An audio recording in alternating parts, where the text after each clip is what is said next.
All right, a bunch of folks are asking for us to try to break down this running back room for fantasy purposes. So to me, if there's 100 touches, right, like a pie, Okay. we have 100. So we're doing a pie. Okay. Like Eckler's role is clearly defined.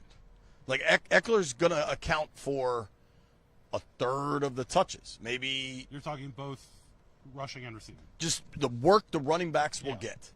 Maybe it's a little more than a third. Maybe it's 2/5 more than a third. Yeah, that's 40%. Okay. Yeah, thank you. 33%, a third. Okay. And then I think they want to see Bill. Eckler has his own role. So let's remove Eckler, and then you've got the other three guys.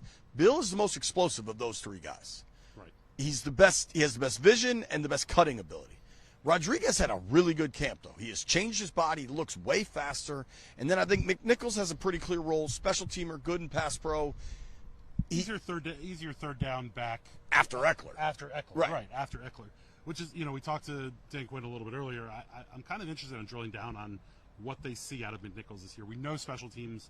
We know third down back, pass pro, that stuff.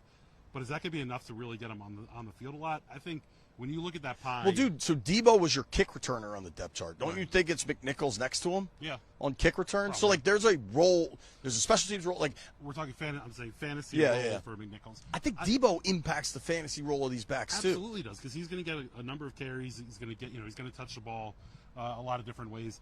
I think early on in the season, Eckler is the fantasy guy early, and I think that these guys want to see it. I think we want to see, Bill really force his way into that room and get extra work. And I think, weeks 1 through 4 or 5 will be, mostly Eckler with a little bit of Bill on the side.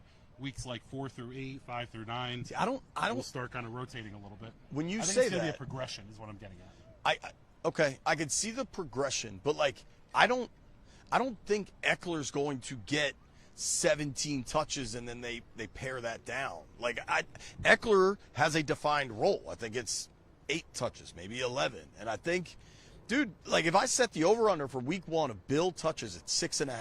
I think that's a good number.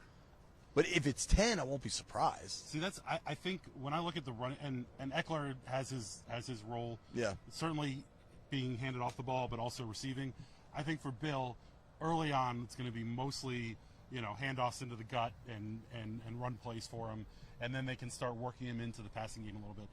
I mean, I can see, you look at the way that last year worked out with Brian Robinson and Austin Ekeler, and I can see Ekeler falling back into that role, into that same role he had last year by midseason, and seeing Bill step up and take more of the first and second down handoffs as we get through the season. Sure. But I think early it on, will. I think I think it will continue to evolve. It's a living, breathing organism. It's going to evolve.